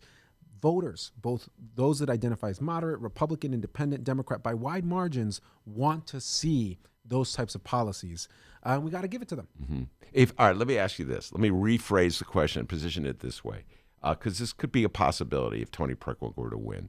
Let's say you were a congressional whip, and your job, your assignment would be to get your members to vote, just get enough votes that you need to pass legislation, sort of this New Deal progressive legislation that you're articulating. You'll know that some of your members would come to you and say, Carlos, I can't give you a yes vote on this thing because I'm in a swing district and it could be held against me. They could run those negative ads, those negative flyers. Would you, as the whip, allow them the freedom to vote no, even if that lowered the margin, of victory on that particular I think everything is a case-by-case basis, right? We have to look and see what's our governing majority, who's there, and how important is this issue? Would we as a nation be more behooved to have a hardcore group of, leftists, something akin to the Tea Party, but of the left, right? That are pushing the conversation to the left for the entire Congress? Or would we be more behooved by having a bunch of more moderate people that are often siding with the Republicans, right, and continuing to allow the conversation to drift further and further to the right? I think we're more, better served by, the first option, where we have a hardcore group of people pushing the conversation to the left and not compromising on our core progressive principles. And so you have to identify what is a core progressive. So in your opinion, what are some of the core progressive issues that Democrats should not compromise on? No doubt Medicare for all. Healthcare is a human right. This country, what we are doing to our seniors, what we are doing to our children is totally criminal. Right? When you see the amount that it costs for some of these prescription medicines, which you can get for pennies on a dollar across the globe, right? That is illegal. It should be illegal.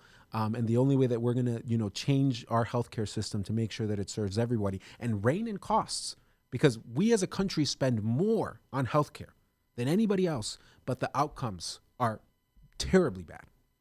We live less time. There's a 20-year age gap in life expectancy between rich and poor in this country. So no doubt about it, Medicare for all, making sure that we have a single-payer universal healthcare system that delivers healthcare as a right. And when you hear Democrats say that is unrealistic, when you hear Democrats say that's too far left, when you hear Democrats say that's going to undercut our efforts to defeat Donald Trump, what's your reaction? what Democrat is saying that? Last I checked, they're all following Bernie's lead now, and they're all coming out and lining up for Medicare for all. So I think that's definitely become, and very much so, importantly, has become a litmus test in terms of, are you a progressive Democrat? Are you someone that, the base is going to rally behind you? Republicans have done this for such a long time. They feed their base red meat. I was sick the other day. So I had all this adrenaline. I was running. I was calling you, Ben, I'm going to lose, and so I'm knocking every door. Yeah. I'm out there, not sleeping, working every night. And then finally the campaign's over and so many amazing friends. Look at who won and who took these, long time, very deep-pocketed incumbents to runoffs. A Democratic Socialist, Andre Vasquez, taken the now chair of the Finance Committee, Pat O'Connor, to a runoff. Mm-hmm. I just got done having lunch with Daniel Espada, the new alderman-elect of the 1st Ward, trouncing Joe Moreno. Your good friend, Proco Joe. Yeah. So to me, it's just, a sign that people want change, and they want authentic change. They want people that are going to govern based upon their principles, not based upon who's cutting them a campaign check. And people are so sick and tired of this rigged system that's why you're seeing these successes here in places like the city of Chicago. But it's also why, now all these Democrats are lining up and adopting all of Bernie's policies. Yeah. Right? They all now want to be Bernie without being Bernie. Well, I have to make a concession here. I gave Carlos grief for that frantic phone call about a week ago, but I must concede this point. In 2016, Carlos was a guest at the Hideout for our show with Mick Dumke, and David Moore was there, and there was a debate. You've been on part of 2 debates. I don't know if you remember that. Weren't you with the Joe Moore debate? That's right. Speaking of, and debates against Moors. We're not even related to each other. It's kind of weird. But anyway, David Moore from the 17th Ward in the South Side of Chicago was sort of representing Hillary Clinton, and you were representing Bernie Sanders. And the argument that you advanced, this was probably in February of 2016, right in front of the Illinois primary. The argument you advanced that it is in the best interests of the Democratic Party to go with Bernie. And a lot of the people, older people in that crowd were going, no, we remember George McGovern in 1972 and how Richard Nixon hammered him as a leftist. Donald Trump is already starting that. He calls Bernie Sanders crazy Bernie. Oh, those lefties. Mm-hmm. He's parting Alexandria Ocasio-Cortez's face on the Democratic Party to use that. Do you believe that is a failed strategy on the part of the Republicans? They tried it on Obama. But yeah, specifically what I said, and I remember it so well because people gasped. And I was like, if Hillary Clinton is our nominee, Donald Trump will be our next president. Yeah. And people were just like, oh my God, impossible. And that came to pass. And it's because people want to see, the point I was saying is that Republicans are so good about feeding their base red meat. Yeah. So I was sick on Saturday. That's what I was sick on Saturday, right? So the adrenaline finally calms down, and I'm laying down, and I just get to watching CPAC videos, right? The conservative conference videos. Well, wait, time out. That's what you watch to calm down? Yeah, you gotta listen. You gotta know what your enemy's up to. Right? All right. What's talking about? And they're just throwing red meat to their base. They're just throwing it and throwing it and throwing it. And they're not backing down from Donald Trump. Yeah. Right? Here you have such a flawed human being, such a flawed leader. Yeah. It's so obvious to everyone. But one of the things that really struck me is they said, but he has delivered on so many of the conservative policies that we've been fighting for years. Even if they're half-baked ways of delivering on it, like the wall. Right? But what he's signaling to his base is, I'm taking on the scary brown immigrants that you don't like moving into your small town in Georgia. Mm-hmm. That's what when he says build the wall, that's what he's signaling to them. Even though we know, number one, that's actually a boon for that small town. Right? That's helping the commercial corridor. It's creating jobs. But number two, we also know that the wall isn't going to do anything to address that situation. Because really what's happening there, if you're a leftist, if you're looking at it through an economic or class lens, what you know there is that what those folks are feeling is poverty, right? And rather than blaming the big corporation that pulled up, right, and moved halfway across the globe, instead they blame their, neighbor that they identify as another. But that's a whole other conversation. The point that I'm getting here too is that they know how to create those wedge issues, and they know how to keep their base with them and keep them coming out to the polls. And Democrats for too long have not been good at that. They capitulate time after time again. They move to the right. Essentially, so many mainstream corporate Democrats today are the Republicans of the 1970s. I think Richard Nixon would be a Democrat today. He would find a lot of allies in the Democratic Party that would agree with many of his policies. So that's why what Bernie Sanders and Alexandria Ocasio-Cortez and others are doing is so important, because they're moving the conversation to the left. They're creating that contrast, but they're also doing it in a way that comes off as authentic. Because in the end, Hillary moved to the left in the end, but nobody believed her, right? She said, oh, I'm against the Trans-Pacific Partnership, right? She came out against that bad trade deal, but it was too little too late. Nobody believed her because her record didn't match up with what she was now espousing. Bernie and Alexandria Ocasio-Cortez don't have that issue because they've been consistent. And the same can be said of Jeremy Corbyn, right, in the UK, right, who's on track now to become the prime minister. And the reason why is because for years he's been a voice in the wilderness, speaking about economic inequality, calling out corporate power and saying we need change. And now when that moment comes when voters want change, they're best situated to deliver on that in a way that voters trust. All right, that's Carlos Ramirez, Rosa, alderman of the 35th Ward, Bernie Sanders supporter. As you can hear, he talks about wedge issues that the Democrats can employ against Donald Trump. We'll take a deep dive in that when we return. The Ben Joravsky Show is brought to you by the Chicago Sun-Times. For the latest in Chicago and Illinois news, sports, weather, and the latest in national news from a real Chicago frame of mind and real Chicago writers, check out the Chicago Sun-Times. Read the daily paper or online at chicago.suntimes.com. And hey, if you have a little extra cash, subscribe. And by the Chicago Reader. For a deeper dive in the daily Chicago news and for all of what's going on in this city, you gotta read the Reader. Music, arts and culture, film, extensive event calendars, concert listings, and more, including weekly political columns from writers like Maya Dukmasova and, yes, our very own Ben Joravsky. The Chicago Reader is free in newsstands and at chicagoreader.com. That's chicagoreader.com.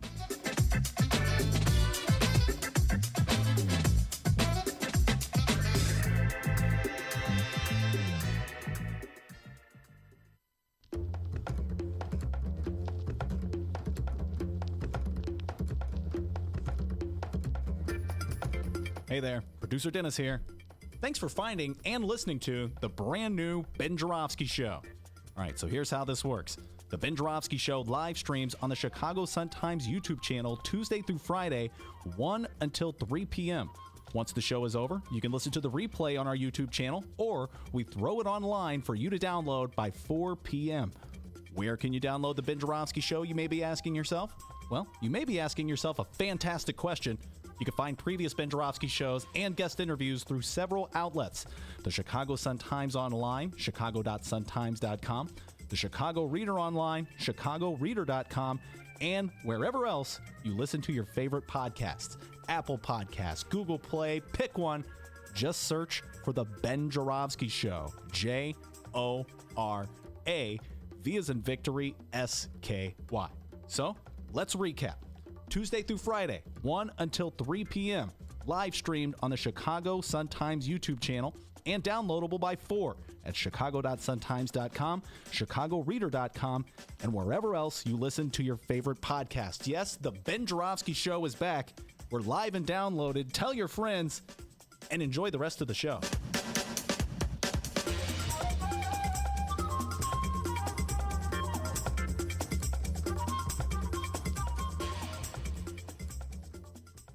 Hey, welcome back to the Ben Joravsky Show. What? There's just a pause there. Welcome back to the Ben Joravsky Show, live from the Chicago Sun-Times. Yes, indeed, we are live. Alderman Carlos Ramirez Rosa in the studio from the 35th Ward, recently won re-election, and we have so much to talk about. He is a Tony Preckwinkle supporter, and I promised we would take the dive into the Tony Lori Lightfoot race, although I was so into our conversation about national politics. Carlos and I spend a lot of time talking about what the Democrats should do. So we'll get into the local issues. Maybe I'll finish up with that wedge issue question I had for you, but we'll get into the Tony Lori race. Carlos has some interesting thoughts on that one. You got an update for us, young man? Yeah, real quick. It's that portion of the program where we talk to you. And yes, I'm talking to you, the Ben Joravsky Show listener. Ben, it's time to check our social media pages here. Let's give some shout-outs on the Facebook page. What do you say, Ben? All right, sounds like a good idea. Yeah, I think so, too. Let's give some shout-outs to some people who liked us here. Hey, Monica! Oh, it's Monica Trevino. Hey, our good friend Monica. What up, Monica? Monica recently liked the Ben Joravsky Show All right, on Facebook. Monica. There you go. Thank you very much, Monica. Also, shout-outs to Gabrielle, Kristen, Matt gave us a like. How's it going, Matt? Matt's got a profile picture there, him and his family. Cute little family there. We got Christina. Christina reached out to the Ben Joravsky Show and gave us a like. Thank you very much, Christina. Also, shout-outs to Mary, Sean, Homero, Lauren, Price, Andrew, Sullivan. I mean, I can keep going here. Mike, and hey, Mick Dumke. Yeah, your Michael partner. Mick Dumke, my partner in crime from Absolutely. the Hideout. Shout out to all of you. Hey, be like Monica, Gabrielle, Kristen, Matt, Christina, and the rest of them. Find the Ben Joravsky Show Facebook page and give us a like while you're at it. Ben, spell that last name for him. Jorav, as in Victory, SKY. It's a crazy last name, am I is right? crazy, man. All right, but hey, now Had you it my have whole life. Now you have no excuse. At Benny J Show on Twitter. And you know what? Just because it's kind of an awesome clip, let's just go ahead and play that clip from Mayor Rahm Emanuel on Morning Joe again. Oh, I'd love to hear what Carlos has to say about this. That guy just ripping on Rahm about Chicago. Check this out, Carlos. Emmanuel, you have received some serious pushback from activists in Chicago. Folks who have been skeptical about the Chicago Police Department, folks have been skeptical about your relationship in terms of how you're responding to the needs of the most vulnerable in the city of Chicago. What advice would you give to the 14 people on the ballot? Now, how do you think this is interesting because a lot of folks wouldn't want to hear your advice, but how would you think it would be best to heal Chicago and address the divisions that define that city? Well, the fundamental issue every big city has is inclusive growth. When I became mayor, we had the shortest school day and the shortest school year in the United States. We added an hour and 15 minutes every day. We added full-day kindergarten to every child, full-day pre-K for every child, and made community college free for children. That gives you an education, which is your passport in a 21st century, where you earn what you learn. And to me, the way you make sure that you bring a city together or a country together is through the classroom and education. We've added into Chicago, in my tenure, 4 additional years of educational time than a child had only 10 years ago they did not have. And that, if you're going to succeed, is essential for every child. Universal pre-K now happens in Chicago. Universal full-day kindergarten now happens in Chicago. Full-day school happens, and community college is free if you get a B average for every child. And 81% of the kids that are taking free community college in Chicago are the first ones in their family to go to college. And if you're going to bridge the divide of income and income inequality or the pressure on a family, it's providing free community college to make sure that everybody has a chance at success in the future. All right. You can't say it wasn't an answer. Carlos, you heard the question and you heard Mayor Rahm's response. Now, what's your response? You know, as Puerto Ricans, sometimes we say bendito. Bendito. It's just God bless him. I mean, way to stick to your talking points. Yeah. That's what I'll say. Yeah, that's what they call a classic pivot. When I heard it the second time, I was talking to Mike Flannery about this. He was at the show last night with Lori Lightfoot. We were talking about the way many politicians, do that pivot. You ask them a question A, is the sky blue right now? And they go, Ben, that's an interesting question. And when I think of blue, I think of the blues. And my favorite blues song, it's to talk about something else that you really want to talk about to avoid the question. All right, Mayor Rahm going on the road, testing his brand as he heads out. All right, let's just talk. Let's get right down to it. We're talking about Mayor Rahm. We'll talk about the mayor's election. Lori Lightfoot was our guest at the Hideout. I have to tell you, Carlos, she did a very good job. She was very convincing to a lot of the voters, a lot of the people there, and she. Wait, the same ones that gasped when I said that Hillary won. Oh, touche, Carlos Ramirez. By the way, did I tell you he was on the debate team at Whitney Young High School? I was. Yeah, he was on the debate. He was also president of the class. That's where I first saw him giving a speech. But yes, I think maybe there was some of the same people in the audience. All right, so you've endorsed Tony Preckwinkle. First, explain why you've endorsed Tony. Absolutely. So, as a progressive, what I look at is policies. And over the last 4 years, I have allied myself with working class people of color that are leading grassroots movements to address the injustices that they're facing in their community. So when, people facing displacement and gentrification in Logan Square came together and formed with a citywide coalition, the Lift the Ban on Rent Control Coalition, I allied myself to them and said, you have a champion in the city council with me. And I've been working with Will Guzzardi to push for that issue, as well as building more affordable housing in communities that are facing displacement. When the workers in the Fight for 15 said that they wanted a $15 living wage so they could be able to make ends meet, and address the issue of living paycheck to paycheck and being a working poor person, I said, you have a champion and ally in the Chicago City Council with me. When the Movement for Black Lives and organizations like Assata's Daughters came together and formed the No Cop Academy Coalition and said we should spend $95 million to address public safety by investing in after-school programs, job programs, education, mental health services, not a new shooting range for cops. I said, you have a champion and ally with me on the Chicago City Council. When CTU and parents said we need TIF reform, and we need to stop the practice of giving property tax dollars to luxury developers to further our displacement and instead need to move that money to our schools, I said, I'm there with you on that issue. On issue after issue after issue, Toni Preckwinkle has sided with our grassroots progressive movements. And not just that, she also has a record of doing so. So there are thousands fewer people in Cook County Jail today because of the reforms instituted by Toni Preckwinkle. There are undocumented people that can walk into clinics and that can walk into the county hospital and get quality health care because of Toni Preckwinkle and her expansion of county care. There are individuals that now know that they're not on the county's gang database because the county just passed an ordinance to get rid of that gang database, an unconstitutional practice that the ACLU has opposed. So Toni Preckwinkle has that track record. She co-founded the Progressive Caucus. She was one of 5 aldermen to vote against the parking meter privatization, and she was the first alderman to propose 20% affordable housing set-asides for new developments and push forward that ordinance that ultimately ended up being passed in 2003. So she has the progressive track record, she has the progressive policies. And look, I met with both, I spoke on the phone with Lori for an hour prior to making my endorsement, and I met with Toni. And Toni was willing to agree to lifting the ban on rent control. Lori has said that she doesn't feel that that's a conversation we should be having, taking the line of the Illinois realtors, taking the line of those big developers that are displacing families from our community. Lori Lightfoot has said that we should replace the gang database rather than erasing it. Toni Preckwinkle has sided with grassroots activists in the movement for Black Lives, in the movement to decriminalize our communities, and has said, we're going to get rid of the gang database when I'm mayor. So I take my cues from grassroots activists on the ground that are fighting for change because I know that they are the change agents. Just like Bernie Sanders says, it's not me, us. I recognize that it has to be a grassroots movement. I take my cues from them, and they are supporting Toni Preckwinkle, not Lori Lightfoot. All right, let me just say this. You did a good job of articulating many of the concerns and values of progressives in the city of Chicago. I have to applaud you for that, but I have to disagree with you on one crucial point.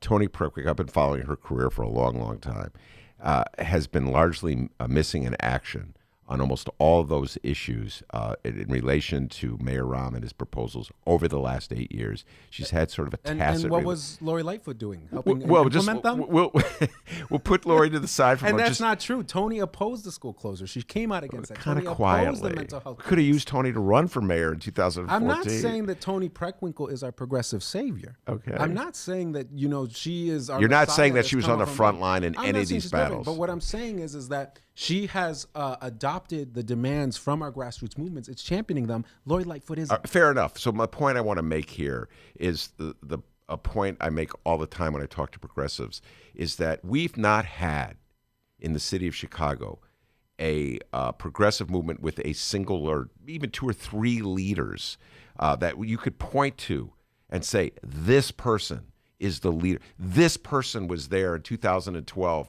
when the city of Chicago rose up against, let's just say this, the NATO summit. Mm-hmm. I remember the protest rallies against Mayor Rahm's NATO summit.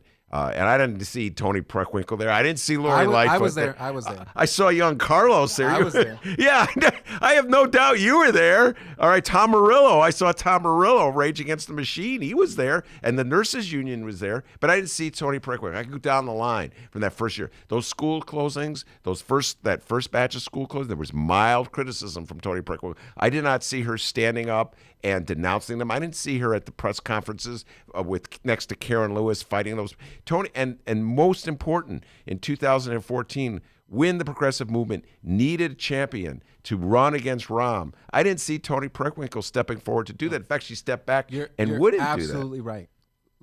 Toni Preckwinkle has not been a firebrand progressive in the manner in which Bernie Sanders has been, in the way that I have been. But the people that were there, right? Me being at the, anti-NATO G8 march. Karen Lewis leading the fight against charter schools, against school privatization. Guess who they're now with? And guess who they're asking you to support? They're asking you to support Toni Preckwinkle. And that's because we know from her track record that she's done some amazing progressive things. And we know from Lori's track record that she's not the progressive person that she's now posturing herself to be. She's claiming that she's anti-establishment in the same way that Donald Trump claimed that he was anti-establishment, right? Oh, I've never run for higher office, right? I haven't had, fundraisers with the establishment. Well, that's easy to do, right? Because the only thing that you were doing was working as a corporate attorney and then taking appointments from Daley and from Rahm. And guess what? When we look at your record from Daley and Rahm, we see how you were implicit and actually helped support cops that were committing crimes. This is one of the things that I want to connect in terms of the dots. Over the last 10 plus years, police misconduct settlements have cost Chicagoans $700 million. It's cost people like Rakia Boyd and Laquan McDonald their lives. Lori Lightfoot was overseeing the alleged accountability department that was supposed to be dealing with those issues, allowing police officers to either retire with their pension, allowing police officers to get away with these crimes with impunity. In context, case after case after case. So the reality here is that, in many ways, if you look at that massive property tax increase Rahm passed his first year in this past term. Wait, his first year you're talking about in 2015, yeah, okay, right. Or 16, yeah. Lines up pretty well with the amount of money that we own in police misconduct settlements. So the question is, now Lori wants to say, oh, well, Toni Preckwinkle was with Joe Barrios, and just Joe Barrios. It's just like Toni Preckwinkle is not Joe Barrios, Yeah, she did endorse Joe Barrios. But the thing here is, Lori, you oversaw police misconduct over a period of years in 2000 with the Office of Professional Standards that cost Chicago taxpayers $700 million in police misconduct settlements. Now, did you address this with Lori Lightfoot when you had that hour-long conversation? I'll be very honest. Many of my conversations that I have, because one of the biggest issues that we as Chicagoans have is how are we going to meet our pension obligations while at the same time maintaining city services at the level that they're currently at, or potentially expanding upon them. So much of my conversation had to do with revenue. And I don't know if her answer has changed, but at that point in time, she said no new taxes. But she wouldn't commit to any type of revenue, whether it be progressive. And she said that she was going to look for efficiency. So you know what that to me means? That means austerity. That means more cuts in city services. So, folks now are saying, well, let's support Lori Lightfoot because she's going to drain the swamp.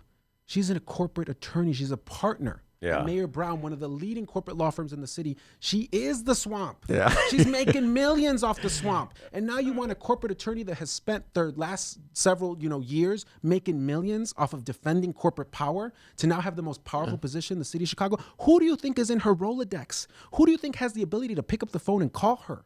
So that is why I'm with Toni Preckwinkle, because I know that she's going to be accountable to if she wins. And right now she's the underdog. And you know me as a progressive, I love being with an underdog. So this is not an unusual position for me to be in. But what I'll say is, if she wins, it's going to be because of the Fight for 15. It's going to be because of SCIU. It's going to be because of the Chicago Teachers Union. It's going to be because of the black and brown activists that have been fighting for change in the city of Chicago. The very people that created the conditions that pushed Rahm Emanuel out of office. Right? They're now the coalition that's pushing for Toni Preckwinkle. And you know what? Cranes, the Sun-Times, can I call them out? Isn't the guy that owns partially the Sun-Times a big donor to Lori Lightfoot? Did I read that somewhere? Well, the guy who fired me is a big donor to Toni Preckwinkle. So don't raise that argument with me. Ben Joravsky's biased, everyone. Now you know.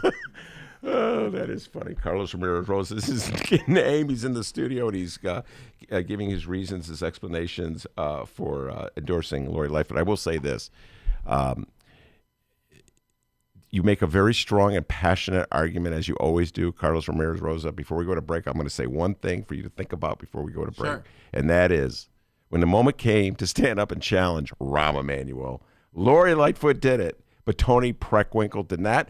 So did Gary McCarthy. So did Paul Vallis. Yeah, but I mean, if Rahm had stayed in the race, we would not have this great champion of but progressive. Where was Lori Lightfoot when CTU was creating the conditions that pushed Rahm out of office? She was there serving in his administration.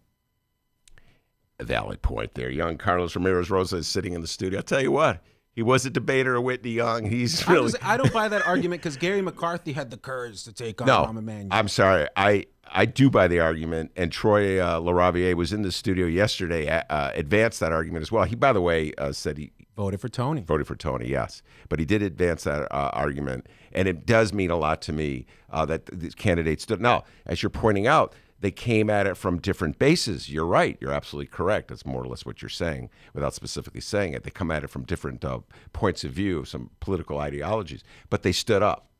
And in this city, in my humble opinion, and I've given you credit for standing up on that Police Academy vote, but in this city, there's not enough of that. And the one qualifying issue that Tony has to address is the fact that she wasn't standing up to Mayor Rahm. And she was not at the front of the parade. And you're right, Lori Lightfoot was not only not at the front of the parade, she was working for Rahm's administration. But at least she had the guts to run against Rahm when he was still the mayor and still pretty much going to be running for re-election. We're going to have more with Carlos. I can see he's dying to say something right after this.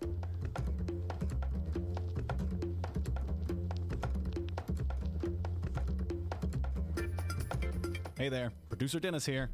Thanks for finding and listening to the brand new Ben Joravsky Show. All right, so here's how this works. The Ben Joravsky Show live streams on the Chicago Sun-Times YouTube channel Tuesday through Friday, 1 until 3 p.m. Once the show is over, you can listen to the replay on our YouTube channel, or we throw it online for you to download by 4 p.m. Where can you download the Ben Joravsky Show, you may be asking yourself? Well, you may be asking yourself a fantastic question. You can find previous Ben Joravsky shows and guest interviews through several outlets. The Chicago Sun-Times Online, chicago.suntimes.com, the Chicago Reader Online, chicagoreader.com, and wherever else you listen to your favorite podcasts. Apple Podcasts, Google Play, pick one. Just search for The Ben Joravsky Show. J-O-R-A, V as in victory, S-K-Y. So, let's recap. Tuesday through Friday, 1 until 3 p.m. Live streamed on the Chicago Sun-Times YouTube channel and downloadable by 4 at chicago.suntimes.com, chicagoreader.com, and wherever else you listen to your favorite podcast. Yes, the Ben Joravsky Show is back. We're live and downloaded. Tell your friends and enjoy the rest of the show.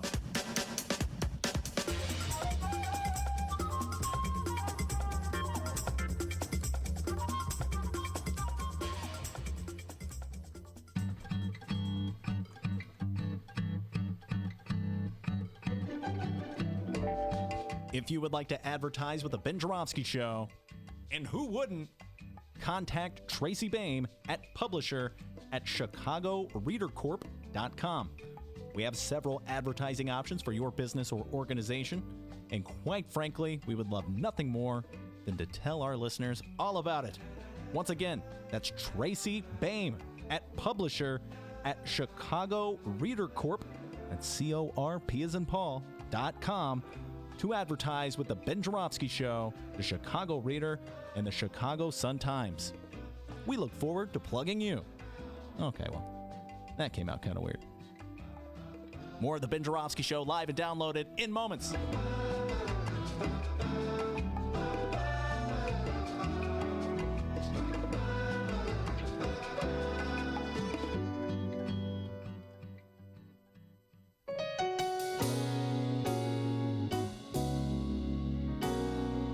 Oh, yeah.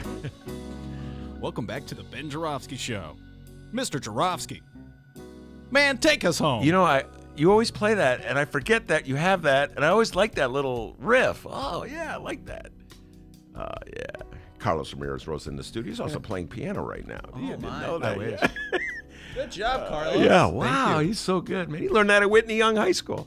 Carlos Ramirez Rosa just recently elected alderman of 35th Ward, and we've having a spirited debate here about the upcoming mayoral race. Carlos, let's just switch gears in the time we have left. Talk about what could be a significant trend here in the city council on the night that you were victorious. After calling me up to say you weren't going to be victorious, you said the oligarchs would be shaking in their boots. There could be some new faces. Talk about that in the Chicago City Council. I honestly, so much joy, so much opportunity for change in the next 4 years. We in the first ward, we saw the election of Daniel Espada, a good friend of mine, a longtime community activist fighting against gentrification, fighting against the influence of corporations and big developers on city policy, particularly around development and real estate. He trounced, Alderman, Joe Moreno.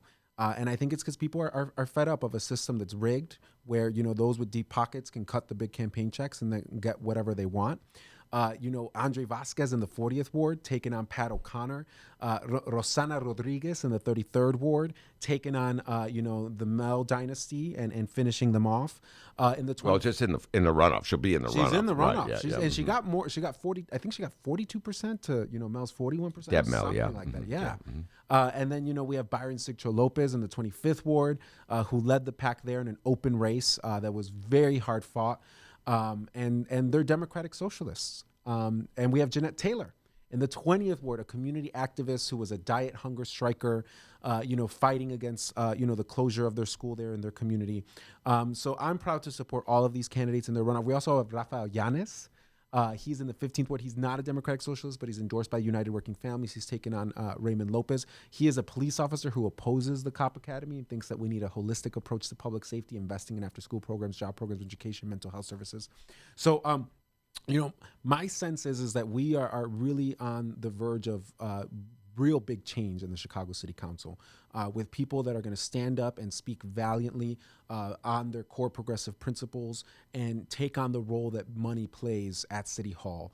And we need more of that because as we see right now, Lincoln Yards, Sterling Bay, one of the biggest campaign contributors to Mayor Rahm Emanuel, now on track in a very short period of time in the last final weeks that Rahm Emanuel has to get an $800 million giveaway in TIF money to build luxury developments. It's 1.3 billion. 1.3 billion. Yeah, 800 million was the first budget, and it's the subsequent budgets have come out. It's now up to 1.3 billion. It is really, to me, criminal. All right. When we have schools, when we have so many needs in our community, and the reality here is that what Rahm and his administration would tell you as well, this is, not money that we're giving them. This is kind of just their property taxes that they'll be paying on that development.